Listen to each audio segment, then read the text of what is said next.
Bienvenue à la série demandée aux experts du Forum sur la santé Live Right 2022 de la Fondation canadienne du foie. Ce forum virtuel sur la santé d'une semaine présentera des informations importantes sur la stéatose hépatique, comment l'augmentation de la consommation d'alcool pendant la pandémie peut avoir un impact sur votre foie et notre santé mentale, ainsi que ce que tous les parents devraient savoir sur les enfants et les maladies du foie. Dans le cadre de notre engagement envers la diversité, l'équité et l'inclusion, nous réunirons des éducateurs en santé du foie et en santé mentale d'une grande variété de milieux culturels pour assurer l'inclusivité et leur sensibilité culturelle alors que nous offrons nos programmes éducatifs à un public diversifié. Une façon d'y parvenir est d'offrir cette session dans plusieurs langues afin de réduire les barrières linguistiques. Pour lancer la session d'aujourd'hui, nous avons le plaisir de présenter notre premier conférencier, Dr. Giada Sebastiani. Dr. Sebastiani est professeur agrégé à l'Université McGill. Sa formation, à la fois académique et clinique, et son implication dans la communauté du foie s'entend à travers le pays et le monde. Elle a de nombreuses réalisations et a remporté de nombreux prix. L'un de ses axes de travail est la stéatose hépatique. Elle est membre fondatrice et membre du comité directeur du Canadian NASH Network et membre du panel de consensus sur les modèles de soins dans la NAFLD. Aujourd'hui, Dr. Sebastiani parlera de stéatose hépatique. L'avez-vous? Veuillez vous joindre à nous pour souhaiter la bienvenue à Dr. Sebastiani et à notre hôte, Lisa.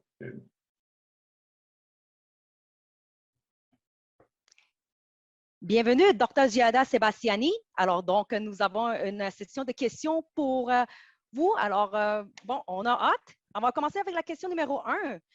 Donc, qu'est-ce que cela signifie quand quelqu'un reçoit un diagnostic de stéatose hépatique?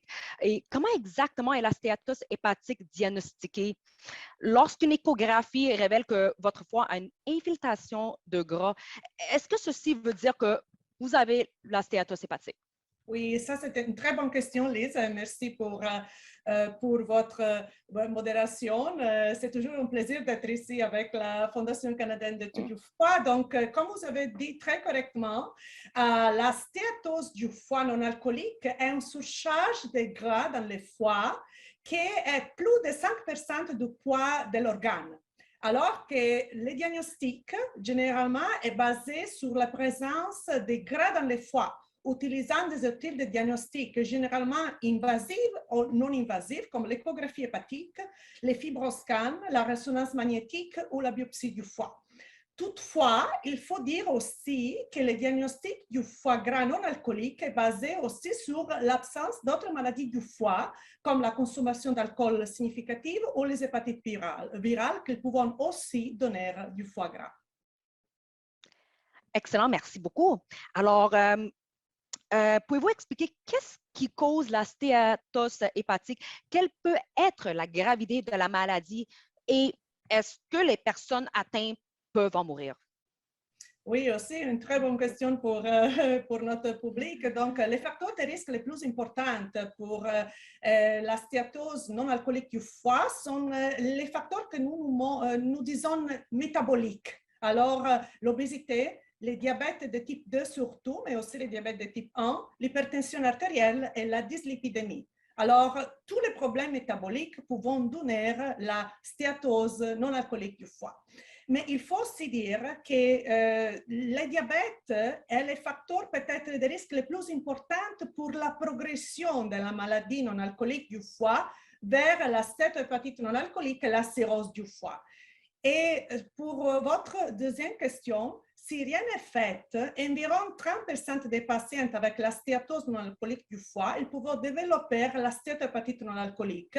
Et après, il peut y avoir une progression à la fibrose, que ça nous dit comme des cicatrices dans le foie, et aussi à la cirrhose du foie, que c'est le stage le plus avancé de toutes les maladies chroniques du foie. Maintenant, malheureusement, la stéatohépatite non alcoolique est devenue l'indication la plus fréquente pour la greffe hépatique dans l'Amérique du Nord. OK, excellent. Merci beaucoup. Donc, Là, si vous pouvez répondre à notre prochaine question, quelles sont les personnes à risque à développer la stéatose hépatique?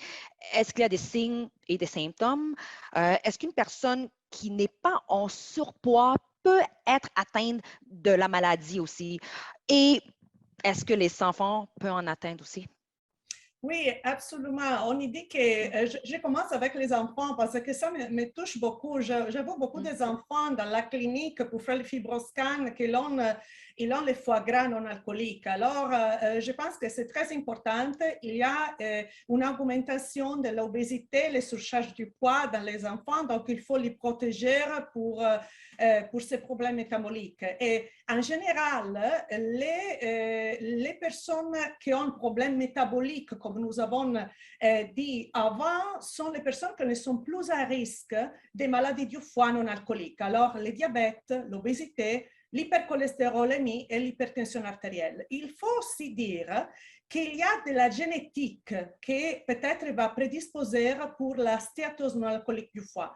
Pour exemple, il y a des prédispositions génétiques dans les personnes qui sont d'origine de l'Amérique latine, par exemple. Mais en général, tous les problèmes métaboliques, ils peuvent donner la stéatose non alcoolique du foie et la stéatohépatite non alcoolique du foie. La dernière partie de votre question est aussi très importante, que c'est est-ce qu'il y a des symptômes pour ces problèmes du foie? Tout à fait, malheureusement, la stéatose non alcoolique du foie et aussi la stéatohépatite, et jusqu'à la cirrhose, et nous l'appelons comme un tueur silencieux parce qu'ils ne donnent pas de symptômes jusqu'à nous avons des complications terminales, donc jusqu'à les phases terminales de la maladie. Pour les problèmes de la stéatose non alcoolique maigre, nous l'appelons, c'est vrai, environ 20% des patients avec la stéatose non alcoolique du foie, ils n'ont pas de problème métabolique et ils ont un poids normal. Ça s'appelle la stéatose non alcoolique maigre, qui peut aussi développer la stéatohépatite non alcoolique et la cirrhose. Excellent, mais en fait, c'est ça, vous avez mentionné plusieurs fois le non alcoolique. Ça, c'est très intéressant que j'aimerais amener la prochaine question. Pouvez-vous expliquer quelle est la différence entre la stéatose hépatique non alcoolique, qui est aussi surnommée le NAFLD, et la stéatohépatique non alcoolique, qui est reconnue le NASH, NASH?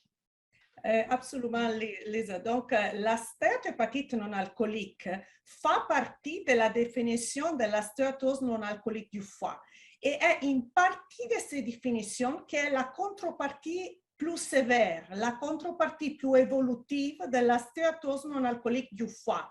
Ça nous dit qu'il y a le gras dans le foie avec la stéatohépatite non alcoolique, mais aussi il y a de l'inflammation. Ce n'est pas seulement le gras dans les foie, mais aussi il y a de l'inflammation.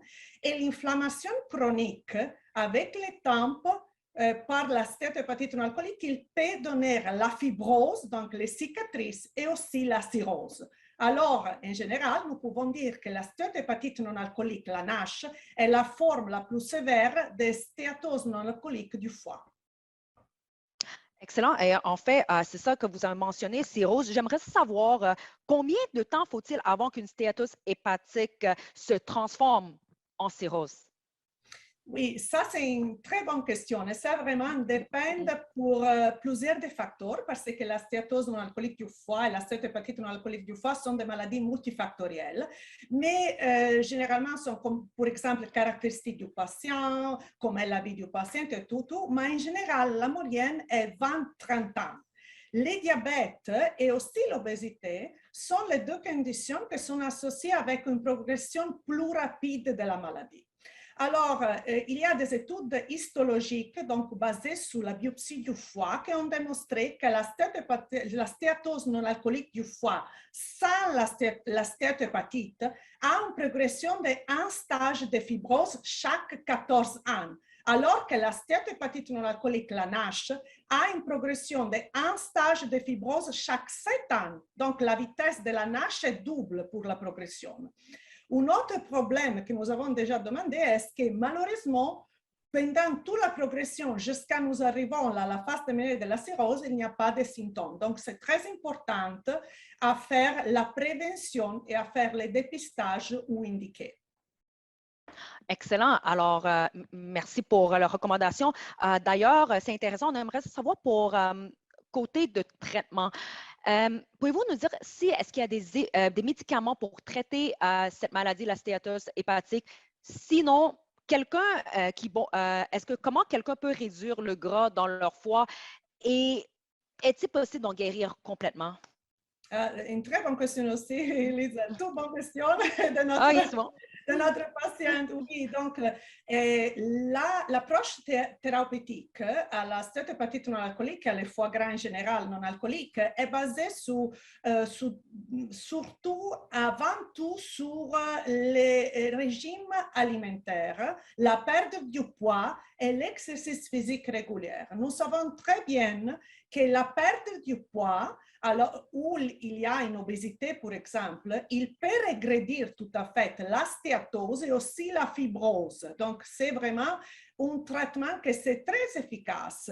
C'est important de dire que ce n'est pas que tous les patients ils peuvent obtenir cette perte du poids. Alors, dans un cas particulier, nous pouvons avoir aussi de la pharmacothérapie. Et la pharmacothérapie, malheureusement, pour la stéatose non alcoolique, ce n'est pas bien développé encore. Nous avons plusieurs molécules nouvelles qui sont dans l'étude, mais pour l'instant, nous avons des options qui sont un peu comme la vitamine E, dans ces cas, ou le pioglitazone, ou quelques médicaments qui sont utilisés pour le traitement de diabète. Mais il faut vraiment souligner pour notre patient qu'avant de considérer la pharmacothérapie, le régime alimentaire, l'exercice physique régulier et la perte du poids sont absolument essentiels aussi pour réduire les risques cardiovasculaires et les autres problèmes qui sont associés avec la stéatose non alcoolique du foie.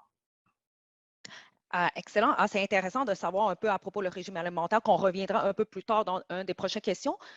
Et aussi, vous avez mentionné quelques fois aussi à propos de l'autre maladie qui est très commune, le diabète.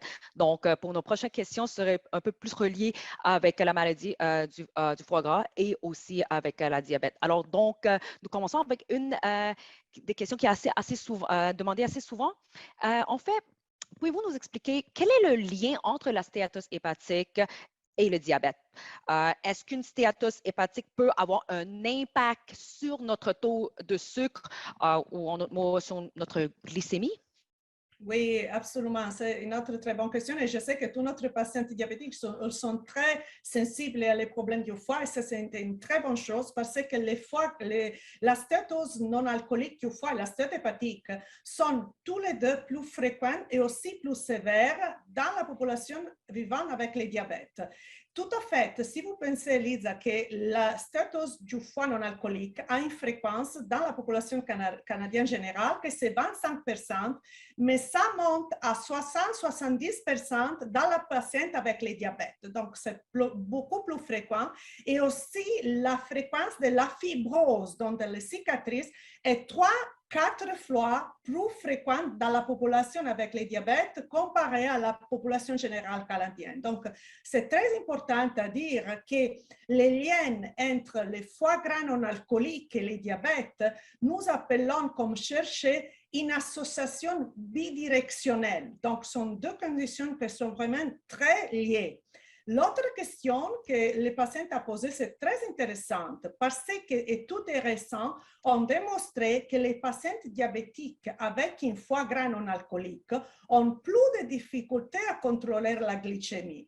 Alors, c'est important, encore pour ça, à chercher à traiter aussi le foie gras pour améliorer le diabète. Donc, vraiment, la relation est bidirectionnelle. Si vous améliorez le diabète, vous allez améliorer aussi le diabète et vice-versa.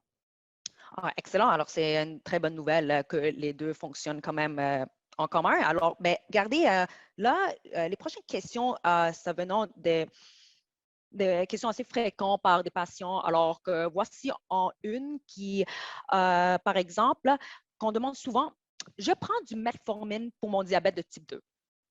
Est-ce que c'est sécuritaire pour mon foie et est-ce que ça va réduire le gras de mon foie? Vraiment une bonne question aussi. Donc, la metformine est un médicament que c'est très connu comme traitement pour le diabète, est un médicament secours tard pour le foie. Il ne donne pas de problème. C'est important d'utiliser les médicaments pour contrôler le diabète parce que, comme nous avons dit, il y a un lien très fort entre le diabète et la stéatose non alcoolique du foie. Cependant, il n'y a pas d'effet spécifique thérapeutique sur le foie gras. Ça, c'est important à mentionner ça. Ce n'est pas que la thérapie pour le diabète, comme la metformine, va traiter toute seule la stéatose du foie non alcoolique. Il faut faire, encore une fois, le régime alimentaire, l'activité physique. C'est très important avoir le bon poids. Excellent. Donc, merci beaucoup. Alors, une autre prochaine question très commune. Donc, voici ce patient dit, j'ai vécu avec le diabète de type 1 toute ma vie et présentement, j'ai reçu un diagnostic de la maladie du foie. Est-ce qu'un traitement à l'insuline est sécuritaire et efficace pour le dysfonctionnement de mon foie? Oui, c'est similaire à la metformine avec des différents commentaires, mais en général, nous pouvons dire avant tout que aussi dans le diabète de type 1, plusieurs études ont démontré qu'il y a une fréquence plus élevée de stéatose non alcoolique du foie comparée avec la population générale canadienne. Parce que c'est très important de contrôler le diabète le plus possible et la glycémie pour aider aussi le foie, la réponse est oui, il faut continuer à prendre l'insuline et votre thérapie pour le diabète. Ce n'est pas que la thérapie pour le diabète comme la metformine ou l'insuline, il va traiter spécifiquement le foie gras non alcoolique, mais avoir un bon équilibre métabolique, ça va aider en général aussi la maladie non alcoolique du foie. Je vois. OK, excellent. Alors, pour la prochaine question, alors, c'est le patient qui demande, j'ai le diabète de type 2 et une stéatose hépatique. Alors, selon vous, quelle est la meilleure façon de gérer les deux maladies? Oui, absolument. Ça, vraiment, il faut toujours penser à le traitement de la stéatose non alcoolique du foie comme un traitement holistique où nous allons traiter le foie pour traiter la maladie métabolique comme le diabète, mais aussi on y va traiter la maladie métabolique comme le diabète pour traiter le foie. Alors, là, un bon équilibre glycémique, la perte du poids. Donc, vraiment, je vais toujours souligner qu'avoir un bon poids, c'est peut-être la chose la plus importante pour le traitement, dans le traitement de la stéatose non alcoolique du foie. Après ça, avec un bon régime, qu'on y va, surtout la diète méditerranéenne, que nous pouvons aussi discuter en détail peut-être, mais avec ça, la diète méditerranéenne ou la diète diabétique, c'est important aussi à bouger, faire activité physique régulièrement. Et les lignes directrices de l'Association européenne de l'étude du foie, par exemple, ils recommandent 150-200 minutes d'activité physique modérée aérobique par semaine pour tous les patients avec une stéatose non alcoolique du foie, divisée entre 3-5 sessions par semaine. Donc, c'est très important à suivre cette recommandation. Alors, bon poids, activité physique régulière et un bon régime alimentaire et chercher à contrôler la glycémie et le diabète le plus possible. Excellent. En fait, Dr. Sebastiani, c'est intéressant que là, on a parlé beaucoup de régime alimentaire, fait l'exercice et comme pour dire le surpoids et tout. Et je veux dire, absolument, c'est quelque chose de très important à notre tous les jours. Et je pense, j'aimerais ça que si peut-être que pouvez-vous élaborer un peu par la question à propos du régime que je vais vous poser. Est-ce que suivre un régime alimentaire diabétique est recommandé pour une personne qui atteint le stéatose hépatique, effectivement, je pense oui. Et tantôt que vous avez mentionné le régime méditerranéen. Qu'en pensez-vous du régime méditerranéen? Oui, donc la première question sur la diète diabétique, je pense que le régime diabétique, il va bien pour les foie gras aussi. Il y a des points qui sont similaires aussi à la diète méditerranéenne, tout à fait, mais dans tous les cas, comme tous les régimes diabétiques au Méditerranée, il faut suivre surtout pour chercher à avoir le bon poids. Donc, ça, c'est notre objectif. Donc, dans le spécifique de la diète méditerranéenne, ça, c'est une diète qui plus et plus, maintenant, c'est recommandé pour les traitements de la stéatose non alcoolique du foie parce qu'il y a des caractéristiques très bonnes. Par exemple, il est basé sur l'huile d'olive qui est enrichie en polyphénols qui sont très bons pour le foie. Aussi, il y a une préférence des salades, des légumes, des fruits, alors que, par exemple, la viande rouge et les gâteaux sont consommés très occasionnellement dans la diète méditerranéenne.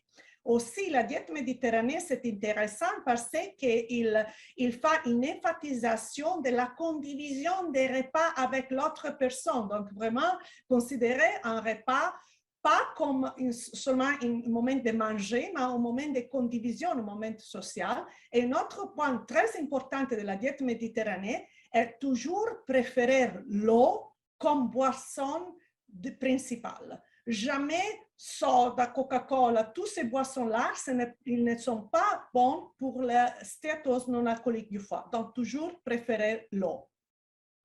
Excellent. Oui, mais d'ailleurs, boire de l'eau tous les jours, le mieux que c'est.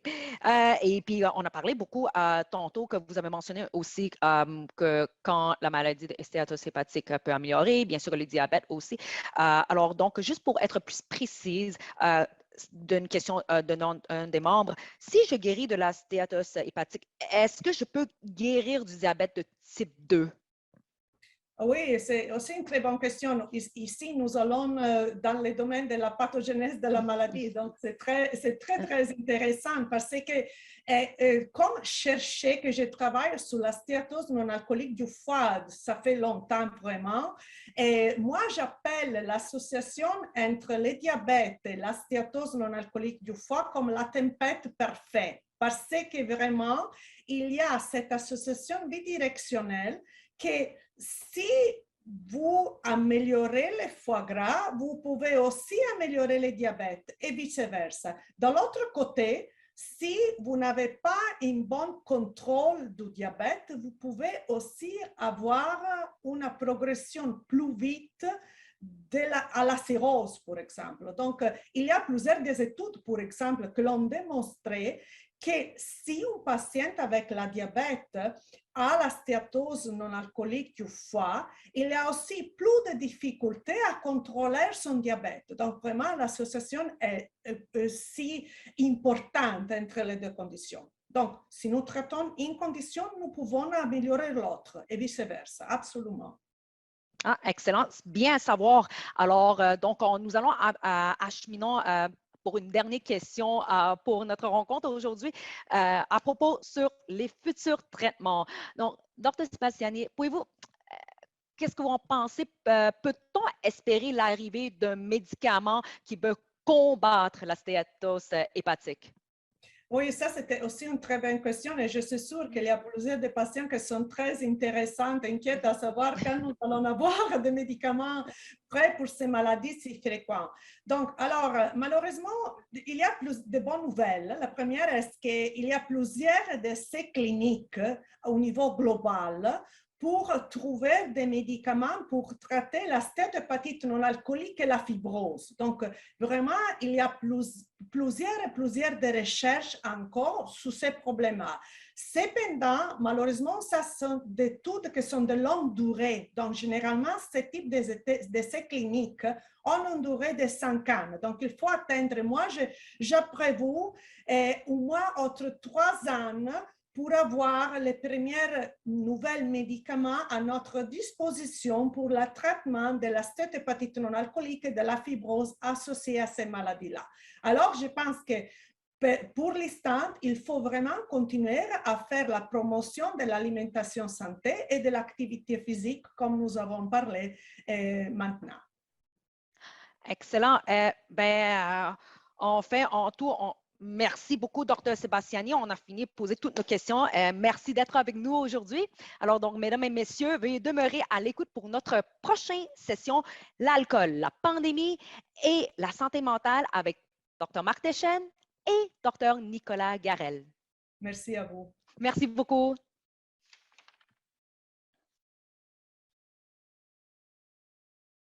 Je suis très heureux de vous présenter nos prochains invités de la séance d'aujourd'hui, le Dr. Marc Deschênes et le Dr. Nicolas Garel. Le Dr. Marc Deschênes est directeur de la division d'hépatologie du Centre universitaire de santé McGill et ancien président de l'Association canadienne pour l'étude du foie. Ses intérêts de recherche comprennent l'insuffisance hépatique et la transplantation hépatique.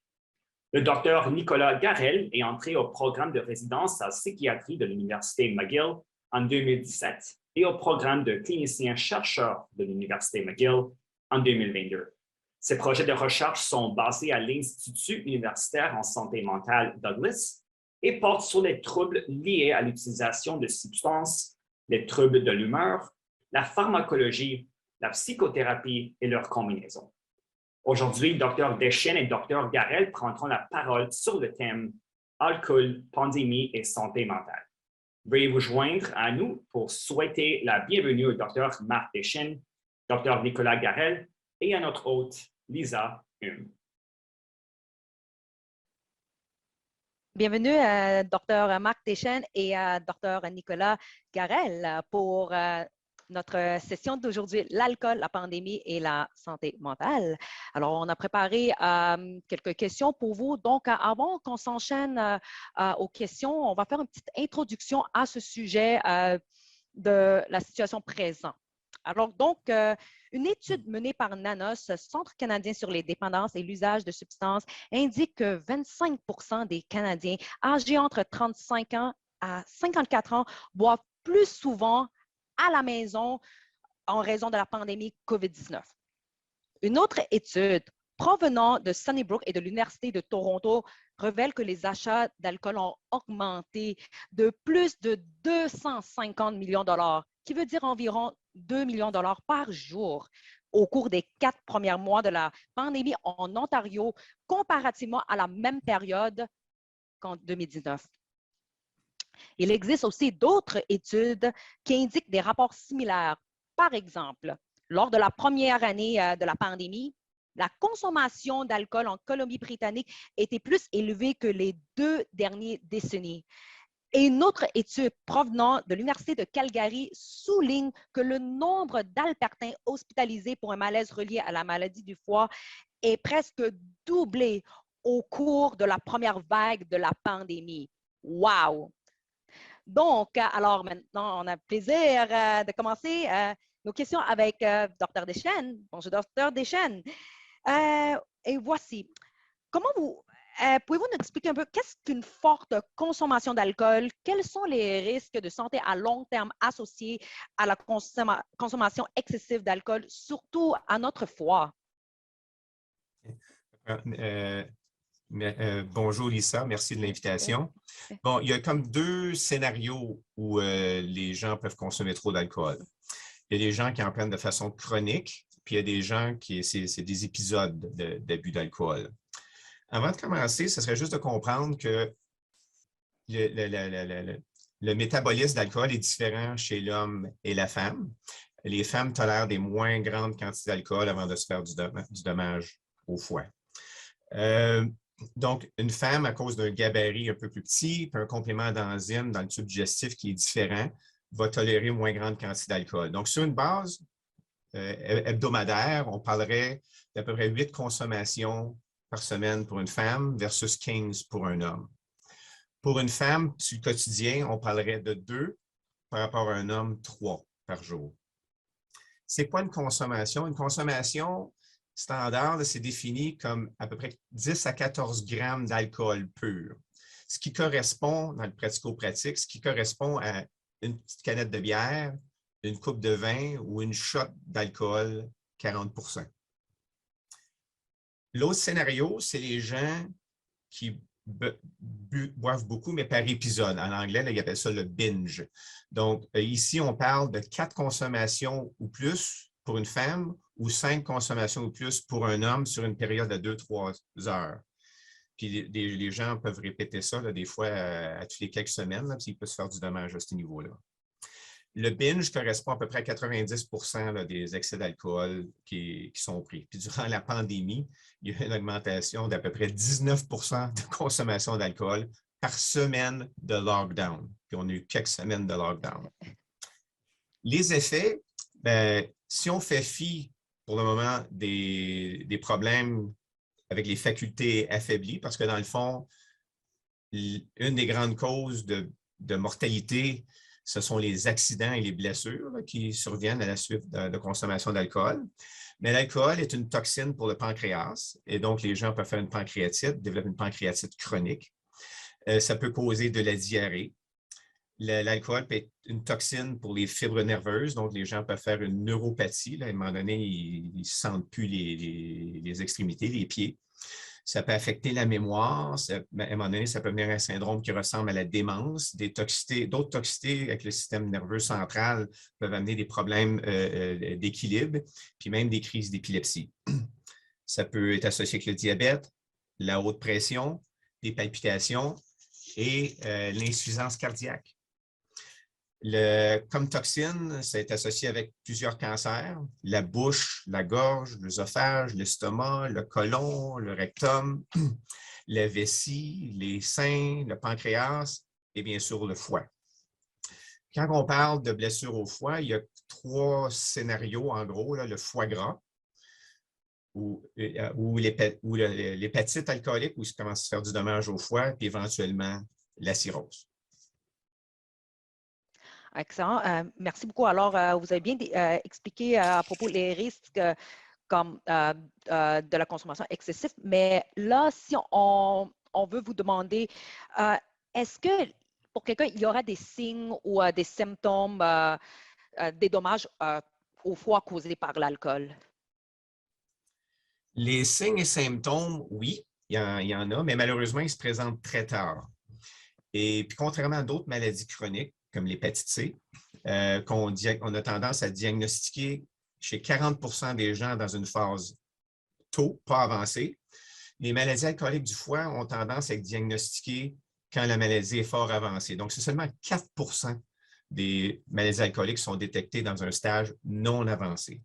Peut-être parce que il y a la difficulté à se porter volontaire là, de la quantité d'alcool prise. Là.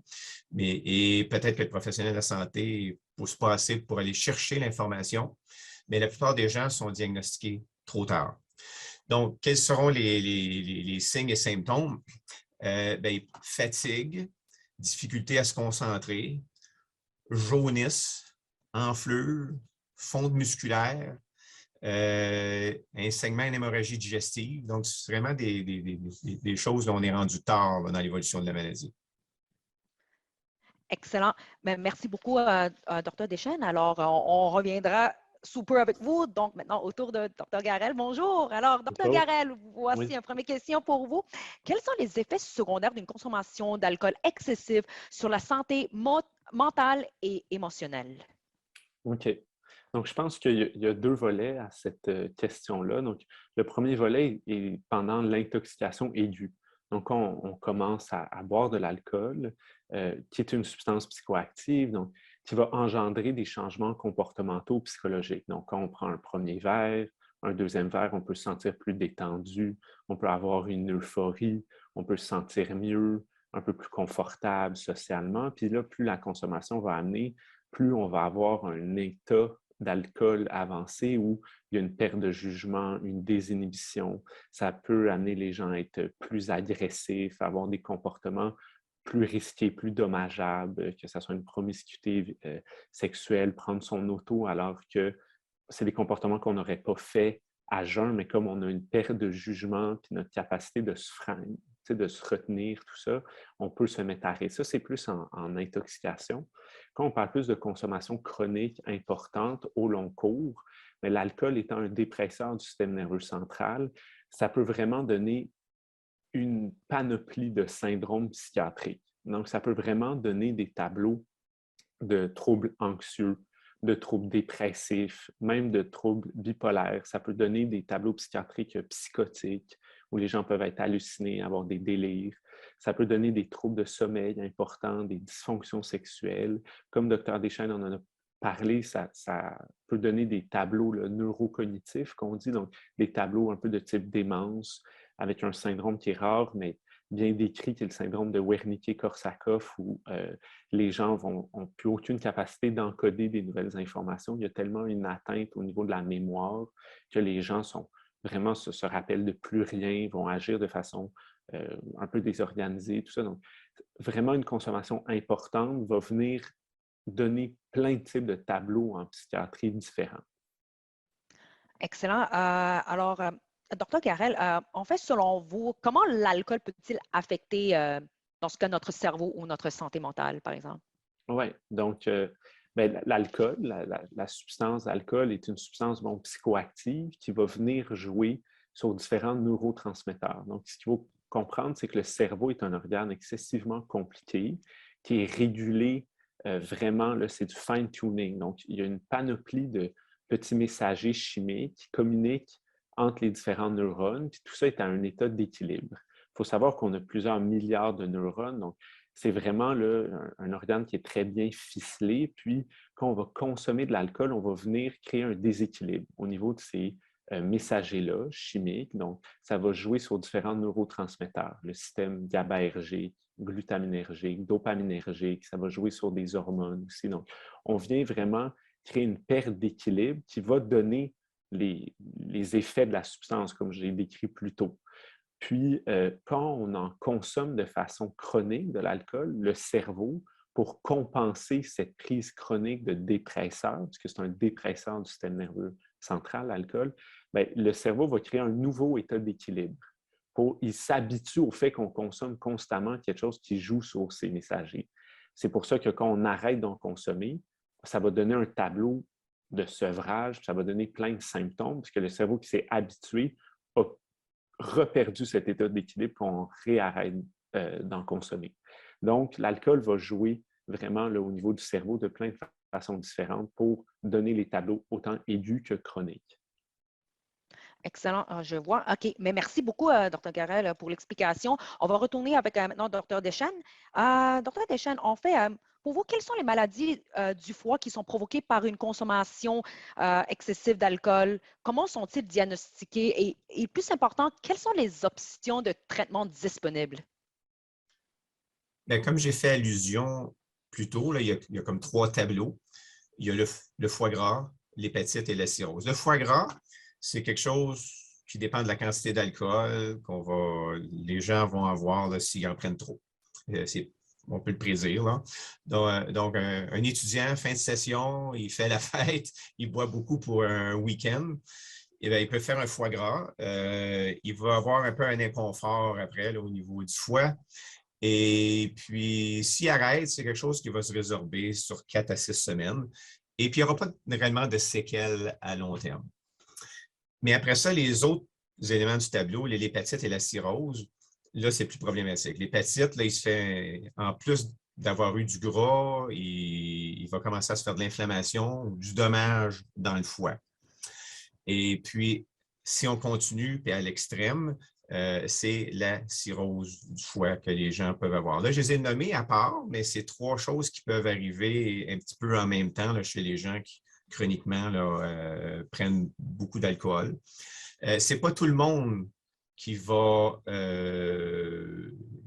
nécessairement évoluer vers les syndromes plus néfastes, l'hépatite ou la cirrhose.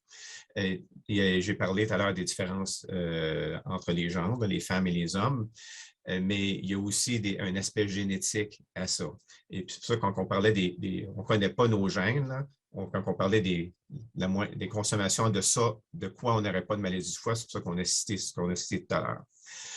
Pour faire le diagnostic, premièrement, il y a l'interview du patient, il y a l'examen physique, cherchant des des stigmates de maladie du foie. Les prises de sang aident beaucoup. On regarde les enzymes du foie. Les enzymes, c'est des protéines faites par les cellules du foie. Tout le monde en a de ça. Mais si quelque chose chatouille le foie, sont lâchés un petit peu plus. Puis il y a réellement un pattern caractéristique quand c'est une maladie alcoolique qu'on peut voir.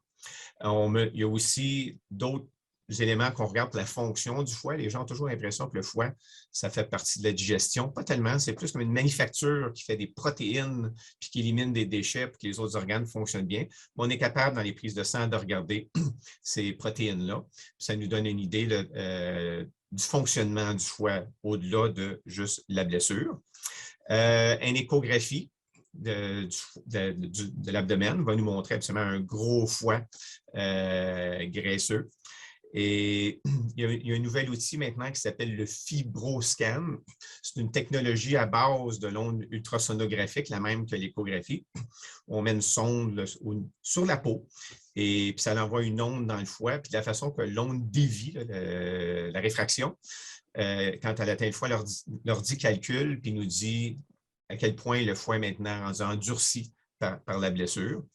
Puis il y a évidemment toujours la biopsie du foie où on prend un petit morceau du foie pour voir exactement ce qui se passe. Traitement, les gens vont me trouver plate, là, mais c'est d'arrêter l'ingestion de la toxine. Donc, numéro 1, abstinence. Numéro 2, abstinence. Numéro 3, abstinence. Après ça, des choses qui peuvent aider. C'est une bonne nutrition parce qu'on sait que le dommage de l'alcool est pire si on est mal nourri. Arrêter la cigarette. Arrêter le tabac qui accentue le dommage au foie. Une chose qui peut aider, c'est la consommation de café. Pour les gens qui ne prennent pas de café, je ne les pousse pas à en prendre, mais ceux qui en prennent, c'est une raison pour ne pas arrêter parce que les gens qui, en général, prenaient leurs 4 tasses de café tout en consommant pas mal d'alcool, ces gens-là ont souvent moins de dommages au foie. Pour les gens qui ont une hépatite alcoolique au point que ça met leur vie en danger, bien là, on peut essayer des corticostéroïdes, mais ça a quand même en soi là, ses propres effets secondaires et ses propres dangers. Et l'ultime, pour les gens, on devrait regarder la possibilité de transplantation du foie chez certains d'entre eux. OK, excellent, merci. Assez intéressant, en fait, de savoir le café. Bon, moi, j'adore le café. Et vous venez juste mentionner à propos de la transplantation. Alors, il y a une question qui revient assez courant chez les patients. Donc, voici une des exemples de questions. Si mon insuffisance hépatique est attribuable à une consommation d'alcool excessive, suis-je toujours admissible à une greffe au Canada? Et qu'on puisse juste savoir quand j'aurais besoin d'une greffe du foie, que j'imagine en mot le transplant du foie. Okay. Bien, au niveau de la greffe du foie, on a fait un gros cheminement là, depuis que 1983, quand le NIH a déclaré que ce n'était plus une expérimentation chez l'être humain, là, on a fait quand même pas mal de cheminement. La greffe du foie, je sais que pour la plupart des gens, ça sonne comme de la science-fiction, mais c'est un traitement qu'on offre de façon courante aux gens qui, sinon, allaient mourir à cause que le foie ne fonctionnait pas, de l'insuffisance hépatique. Donc, je dirais d'emblée que tout le monde qui risque de mourir à cause de l'insuffisance hépatique, on devrait se poser la question, est-ce que le patient est candidat à la greffe du foie? Des fois, ça ne prend pas grand temps à répondre à la question. Le patient a 98 ans et un cancer du poumon, la réponse, on arrive facilement à la réponse qui est non. Dans ce sens-là, chaque patient qui est en train de mourir d'une maladie du foie, incluant ceux qui prennent de l'alcool, l'équipe traitante devrait faire une pause et se demander est-ce que ce patient-là est candidat à la greffe du foie. Pendant longtemps, on appliquait une règle où il fallait 6 mois d'abstinence avant de considérer la greffe du foie. En partie, 6 mois, c'était pour voir si le foie guérissait. Maintenant, on s'est dégagé un petit peu de ça, réalisant que pour chaque patient qui va être abstinent 6 mois, bien, il va avoir commencé par 1 jour. Et puis, ça serait comme plate qu'un patient ne survive pas 6 mois parce qu'il est tellement malade, mais c'était quelqu'un qui allait arrêter 6 mois.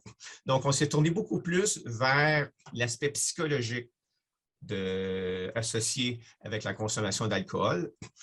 Donc, on s'est tourné beaucoup plus vers ça pour évaluer les patients. Maintenant que j'ai dit ça, ça fait des patients assez complexes parce qu'une insuffisance hépatique puis tout ce que ça comprend de difficile à gérer médicalement. Plus, là, on doit évaluer l'aspect psychologique. Il y a une équipe qui fait ça. Et puis, c'est basé là, sur la quantité d'alcool, le pattern qu'il buvait, les tentatives qui ont été faites avant, les problèmes à la maison, au travail, avec la loi et d'autres substances là, qui ont pu être abusées. Je dois dire que donc, tout patient est considéré, mais quand on regarde, il y en a beaucoup d'appelés, mais peu d'élus. Dans l'étude originale française qui a été publiée dans le New England, là, ça fait plus de 10 ans, ils avaient évalué quelque chose comme 600 quelques patients qui mouraient d'une maladie alcoolique du foie pour en greffer 22 ou 23. Et puis, je dois avouer, c'est des règles qui sont appliquées depuis, et puis c'est pas mal ça qu'on voit. Il y en a peu qui se qualifient une fois qu'on a regardé tout cet aspect-là. Excellent, c'est très intéressant. Merci beaucoup, Dr. Deschênes. Donc, on vous reviendra sous peu. Maintenant, on va retourner avec Dr. Garrel. Donc, Dr. Garrel, en fait, aussi des questions très communes par les patients, comment puis-je savoir que ma consommation d'alcool devient problématique et quels sont les signes avant-coureurs? Oui. Donc, c'est sûr que Dr. Deschênes a déjà parlé d'une consommation qui pouvait mettre les gens à risque à un niveau physique. Donc, ça m'amène à parler, une des façons de savoir, c'est en termes de conséquences. Quand la consommation d'alcool amène des conséquences autant physiques, mais aussi à un niveau psychologique ou même social. Donc, on n'est plus capable de remplir nos différents rôles, que ce soit nos rôles parentaux, professionnels, relationnels. Donc, on manque du travail, on n'est pas capable de se lever pour aller au travail, on arrive en retard. Donc, on voit qu'il y a un impact qui est fonctionnel puis qui découle de la consommation. Ça, c'est un premier signe. L'autre signe aussi, c'est quand la personne ressent vraiment une perte de contrôle. Donc, malgré le fait qu'elle ne veut pas consommer, elle va être amenée à consommer. Puis, pas juste en termes de fréquence, mais en termes de quantité. OK, non, je vais juste prendre un petit verre ce soir, puis finalement, un verre devient 3, 3 devient 4, puis 4 devient 10. Puis, donc, il y a une perte de contrôle aussi à un niveau où les gens sont incapables parce qu'il y a des envies impérieuses de consommer. Donc ça, le craving, qui vient généralement un peu plus tard, est aussi un indicateur qu'il y a une consommation qui est rendue problématique. L'autre chose aussi, c'est quand les gens voient vraiment qu'il y a une tolérance qui s'est développée. Donc, pour avoir le même effet, il faut 4, 5 fois plus de consommation. Ça aussi, c'est des indicateurs. Quand on ressent des symptômes de sevrage qu'on ne boit pas. Donc, tu sais, on sent qu'on est plus anxieux, plus irritable quand on n'a pas eu notre verre. Ça aussi, c'est des indicateurs. Mais je pense qu'il faut vraiment voir ça en termes de conséquences de la consommation, quand il y a des conséquences, quand il y a une sensation de perte de contrôle, quand on essaie d'arrêter, on n'est pas capable. Donc, c'est tous ces différents éléments-là qui peuvent nous indiquer qu'on est rendu dans une consommation qui est problématique. Excellent. Alors, c'est ça, Dr. Garrel venait expliquer aussi côté psychologie et la relation à la consommation d'alcool. Mais en fait, la consommation excessive d'alcool, pour vous, est-elle reliée à des problèmes mentaux ou au contraire, est-ce que ce sont plutôt des problèmes mentaux qui sont reliés avec l'alcool? Pouvons-nous inverser les dommages cérébraux causés par l'alcool? OK. Donc, ça c'est la question à $1 million comme clinicien, quand on a la poule ou l'œuf, en fait. Puis les deux sont vrais. Donc, on sait que des gens qui souffrent de problèmes de santé mentale peuvent les mettre à risque d'avoir une consommation problématique. Je prends un exemple assez classique d'un patient qui a un trouble bipolaire, non diagnostiqué, non médicamenté, avec une instabilité de l'humeur où la personne va faire des phases maniaques, des phases dépressives. Puis comme il y a une espèce de souffrance là, psychologique, une détresse, ces symptômes-là psychiatriques vont amener la personne pour essayer de se soulager, pour contrôler ses symptômes, à consommer de l'alcool. Donc là, on est vraiment dans un contexte où la santé mentale amène une consommation qui peut devenir problématique. Mais à l'inverse, comme je vous ai expliqué plus tôt, la consommation d'alcool comme telle, qui va jouer sur notre cerveau, qui va donner plein de types de tableaux, peut vraiment induire des syndromes psychiatriques. Donc, quelqu'un qui boit chroniquement tous les jours pourrait vraiment avoir un tableau dépressif. Donc, vraiment, là, remplir tous les critères d'un épisode de dépression majeure, fatigue, perte d'intérêt, tristesse, inappétence, problème de sommeil, qui sont directement reliés à la consommation d'alcool. La seule vraiment façon de le savoir, malheureusement, c'est d'arrêter de boire. Puis là, on va voir si les symptômes se résolvent ou non. Donc, quelqu'un qui arrête de boire depuis 90 jours, même 2 mois, 3 mois, puis qu'on voit qu'il est aussi déprimé, on peut se dire « Ah, mais il y avait probablement un épisode de dépression majeure qui est comorbide à la consommation d'alcool versus quelqu'un qui arrête de consommer de l'alcool, puis tous ces symptômes-là dépressifs se résout. » Là, on saura que c'était l'alcool qui le créait. Donc, nous, comme cliniciens, c'est toujours ça la question qu'on se pose quand il y a consommation d'alcool et symptômes psychiatriques. Est-ce que l'un découle de l'autre? Puis, ce n'est pas toujours facile à savoir, mais on a des indices, nous, cliniques, qui peuvent nous aider à essayer de savoir qu'est-ce qui est venu avant, parce qu'il y a 2 choses en même temps, ou c'est l'un qui découle de l'autre. Excellent. Merci beaucoup, Dr. Garel. Alors, pour le prochain temps, on va retourner avec Dr. Deschênes. On revient à vous, Dr. Garel. Bon, alors, Dr. Deschênes, en fait, pouvez-vous nous expliquer à partir de quel moment l'alcool commence-t-il à endommager le foie? Eh bien, il y a des changements rapidement, comme je l'ai mentionné tout à l'heure, mon étudiant en fin de session qui était sur le party pour un week-end, il peut se taper un foie gras. Mais réellement, l'hépatite alcoolique, la cirrhose, c'est réellement des grosses consommations pendant des années. On parle facilement d'une décennie. Quoique, je vais avouer, certaines femmes peuvent peut-être avoir des problèmes en dedans de 5 ans. Mais c'est quand même une grosse consommation. On parle de au moins 30 à 50 grammes par jour pendant des années. Ce qui est malheureusement, ce qu'on a vu durant la pandémie, c'était des gens qui avaient quand même des ingestions généreuses de base. Puis là, avec les crises et les mauvaises nouvelles qui sortaient, là, on rajoutait des épisodes de binge là-dessus. Et donc, on a vu des gens qui étaient stables avec leur consommation chronique, qui ont décompensé là, au niveau des maladies du foie après 3 à 6 mois là, de la pandémie. Excellent. En fait, c'est ça, je pense qu'au tout début, vous avez mentionné ceci pour la consommation. Vous venez juste expliquer aussi que la consommation d'alcool, ça devient aussi, il peut être occasionnel, alors pour que ce soit un party de graduation, pour un mariage, excellent. Alors, c'est sûr qu'on doit juste être comme, faire attention aussi. Mais pour répondre à quelqu'un qui aimerait savoir dans quelle mesure la consommation d'alcool est-elle jugée sécuritaire? Et, tout à l'heure, j'ai donné les grandes lignes. Là. Donc, on dirait 2 consommations au moins par jour pour une femme, 3 pour un homme. Mais ça, c'est pour un foie sain.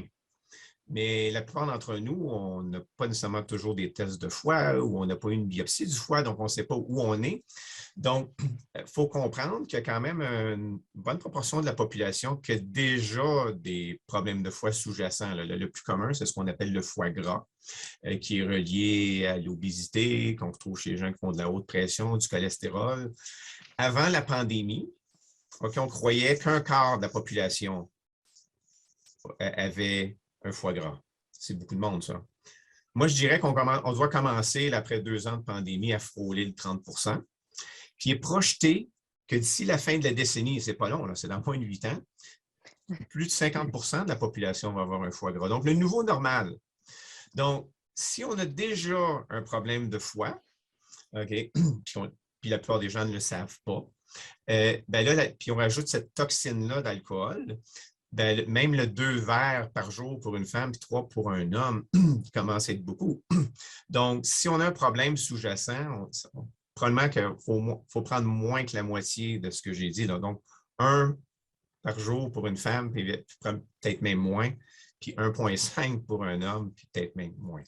Fait que ça, il faut comprendre, c'est pas juste un foie, de l'alcool qui est isolé dans ce bas monde. Ce foie-là est dans un corps, il y a d'autres choses qui se passent, il y a d'autres facteurs humoraux. Et puis souvent, les gens ont déjà une autre condition du foie sans le savoir. Donc, c'est la combinaison, puis elle est fréquente, la combinaison de facteurs fait que les gens se font prendre par surprise, même s'ils n'avaient pas l'impression de boire énormément. Excellent. En fait, c'est ça. Là, ça nous amène à la prochaine question qui est commune par un des patients. Alors, en fait, vous avez, tantôt, Dr. Carrel et Dr. Deschênes, vous avez parlé un peu d'abstenir pour côté d'alcool. Donc, la question suivante qu'il pose, les maladies du foie liées à l'alcool peuvent-elles être guéries? Tout le monde veut savoir. Et si j'arrête de boire, est-ce que les dommages causés à mon foie peuvent-ils être inversés? Qu'arrive-t-il à votre foie si vous cessez de boire tantôt qu'on a par exemple pendant un mois ou pendant combien de temps faut-il s'abstenir? Le foie gras, comme j'ai dit, sur quelques semaines, c'est réversible. Après ça, l'hépatite alcoolique et la cirrhose. Même la cirrhose, on croit que les cicatrices peuvent changer, peuvent même régresser. On leur donne une chance. Donc, même la cirrhose qu'on voyait pendant des années comme ancrée dans le béton, il y a un élément qui peut être réversible.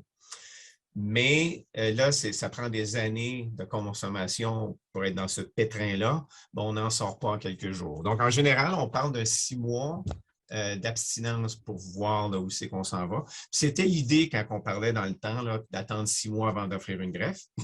Mais on peut voir des améliorations jusqu'à 1 an. Mais on peut voir des améliorations remarquables.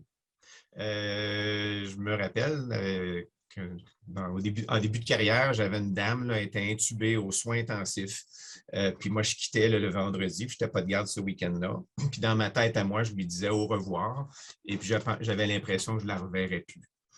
Ben, je la suis encore et puis je défierais n'importe qui de regarder ses tests de foie et de me dire que c'est une dame qui a une maladie du foie. Oui, elle a encore une cirrhose, mais tranquillement, sa fonction du foie s'est améliorée. Puis aujourd'hui, elle a une fonction normale. Donc, il faut être très patient, mais oui, c'est réversible. Mais la solution, la clé, c'est réellement, c'est pas facile, mais c'est l'abstinence. Excellent, merci. Une chose qui est, oui. Juste un autre point, une chose qui est intéressante, mais qui est une statistique qui est un peu triste, c'est que le système américain, le Veterans Affairs, les anciens militaires, ont adressé ça d'une façon un petit peu plus encadrée, où ils avaient une équipe qui évaluait les gens qui abusaient de l'alcool, qui avaient une maladie du foie et qui abusaient de l'alcool. Et ils leur offraient un support psychologique pour adresser ça, puis même des fois médicamenteux. Et puis, quand ils ont regardé ça après, puis ils ont fait leur analyse, c'est seulement 14-15% des gens qui ont accès à ça avant qu'il soit trop tard, c'est-à-dire qu'ils ont un problème, puis d'adresser ça avec une équipe de spécialistes. Mais ce petit nombre-là, de 14% chez qui c'est adressé, 85% ont amélioré leur sort. Pas tout le monde qui est abstinent, mais ils ont, de façon statistiquement significative, ils ont réduit leur consommation d'alcool de sorte qu'ils n'ont pas eu trop de problèmes après. C'est juste triste qu'on n'ait pas les ressources. C'est un de mes rêves d'essayer d'avoir une équipe où qu'on pourrait au moins donner une chance aux patients une fois pendant quelques semaines d'adresser ça puis d'essayer de lui donner des outils pour, à long terme, pour diminuer ou arrêter sa consommation d'alcool. Parce que la plupart des gens, la première fois qu'ils ont accès à ça, c'est quand ils viennent référer chez nous dans un centre de transplantation, puis on est rendu pas mal tard dans le game.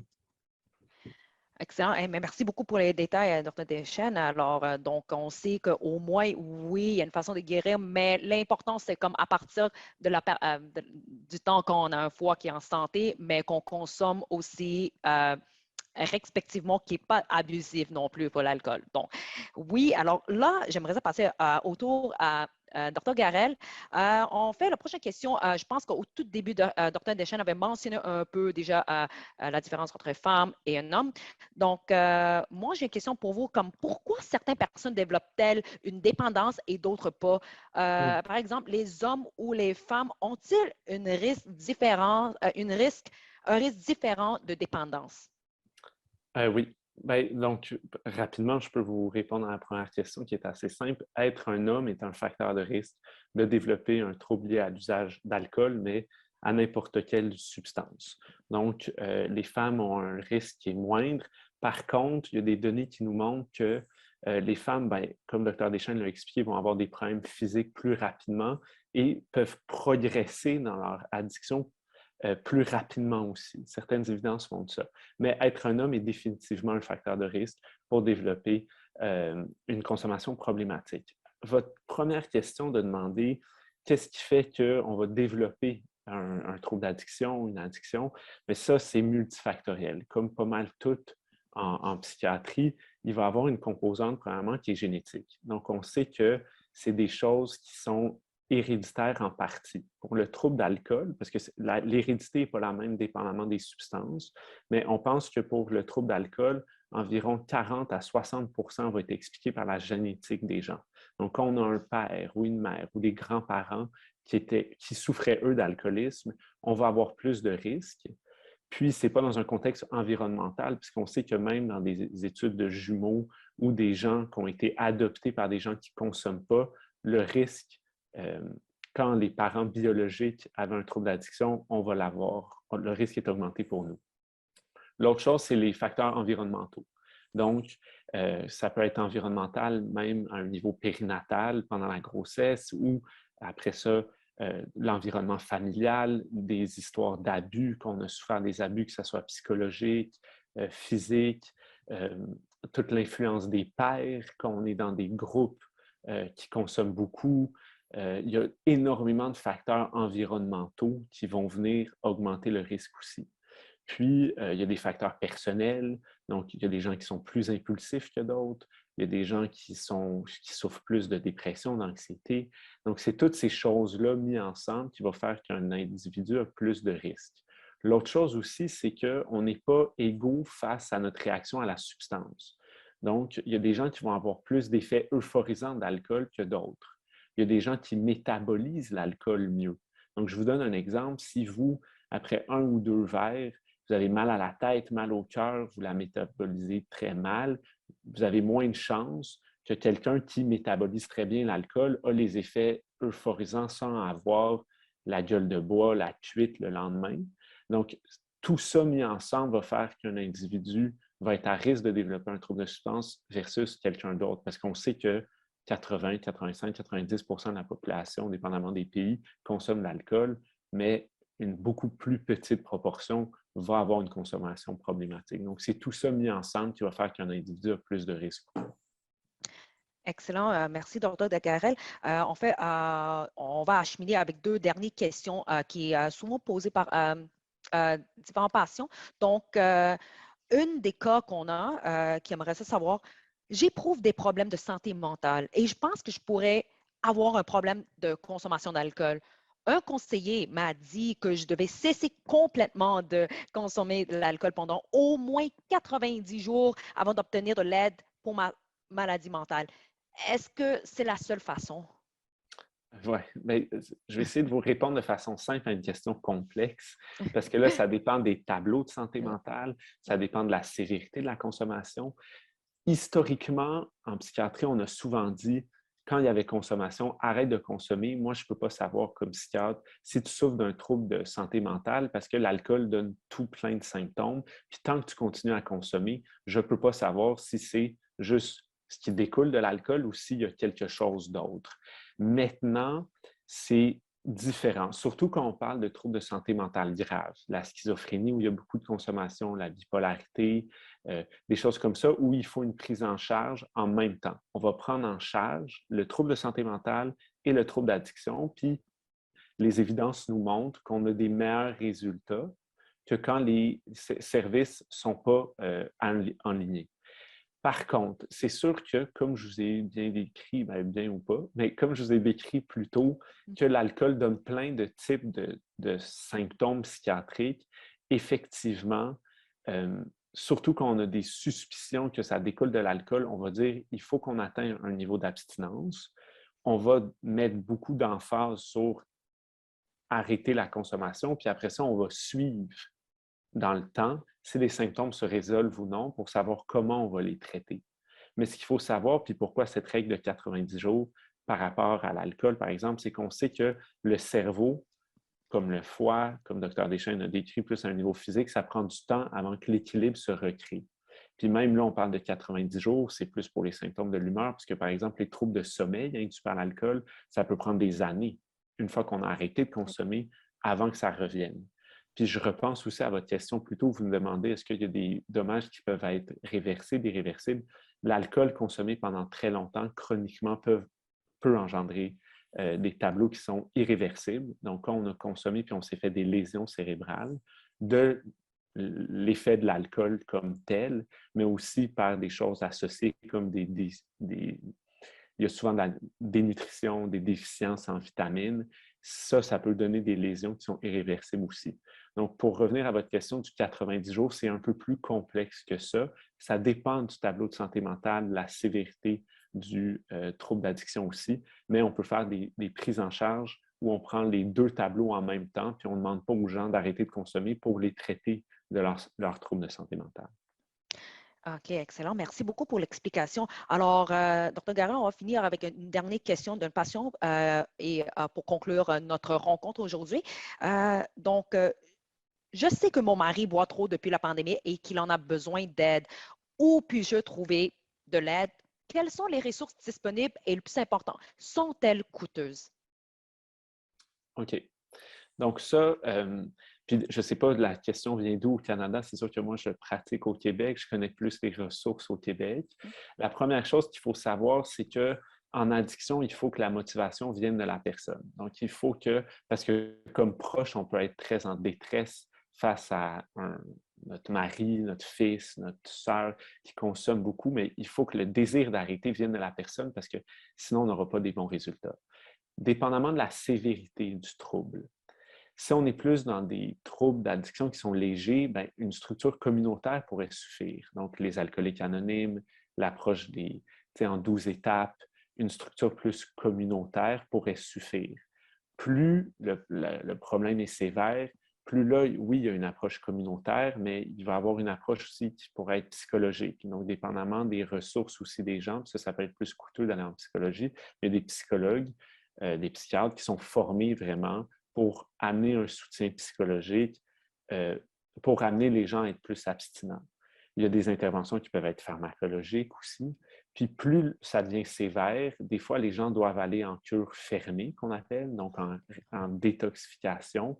Puis là, il y a des services qui sont privés, qui sont généralement très dispendieux, mais il y a aussi des services publics, comme au Québec, on a Portage, où les gens peuvent aller partir là, en cure fermée pendant 3 mois, 6 mois, puis c'est payé sur des ressources gouvernementales.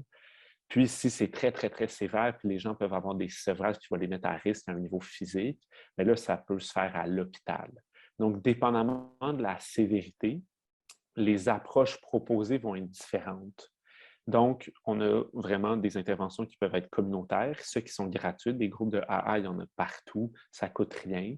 On peut en parler avec notre médecin de famille aussi, en première ligne, qui va être généralement habitué à proposer de l'aide puis à réorienter les gens vers différentes ressources communautaires. Il y a des ressources d'addiction, comme par exemple, nous, à Montréal, on a le centre de réadaptation de dépendance où les gens peuvent se présenter par eux-mêmes, puis on va leur donner un intervenant qui va pouvoir les accompagner. Il y a des ressources psychologiques, puis quand c'est plus sévère, il y a les ressources de réhabilitation qui, effectivement, peuvent être très chères dans le privé, mais généralement, chaque province, généralement, des ressources publiques, puis éventuellement, encore plus loin, il y a des ressources plus hospitalières. Par exemple, comme au CHUM à Montréal, il y a des psychiatres spécialisés là-dedans, des équipes multidisciplinaires. Donc, ça dépend de la sévérité, vraiment. Mais je pense que pour cette femme qui parle de son conjoint, il faut que le désir d'arrêter vienne du conjoint aussi. Bien sûr, avec le support de la famille, mais il faut que ça vienne de lui. Puis, dépendamment de qu'est-ce qui a été fait dans le passé, peut-être qu'il a échoué les services communautaires, il va falloir aller avec des services plus intensifs. C'est que c'est du cas par cas. Vraiment. Excellent. Mais merci beaucoup pour l'explication. On fait cela conclure pour notre rencontre de session aujourd'hui. Alors, on tient à remercier encore une autre fois Dr. Deschênes et Dr. Garel de nous avoir fait part de leurs connaissances les plus précieuses à ce sujet aussi pertinent et opportun. Merci beaucoup. Oui, alors, mesdames et messieurs, veuillez demeurer à l'écoute pour notre prochain segment, les conseils santé du jour pour le foie par Dr. Charles Coudamour. Merci, Lisa. Bonne journée. Bonne journée, au revoir, merci. Merci, Lisa. Merci de l'invitation. This is Dr. Charles Scudamore. I'm a liver surgeon, and today's tip is about exercise. Exercise is always good for you, and it's good for your liver as well. It increases the metabolism, it decreases your glucose, and it helps the liver metabolize all the toxins. I think that exercise on a daily basis, if you can, will improve not only your body, but your liver specifically.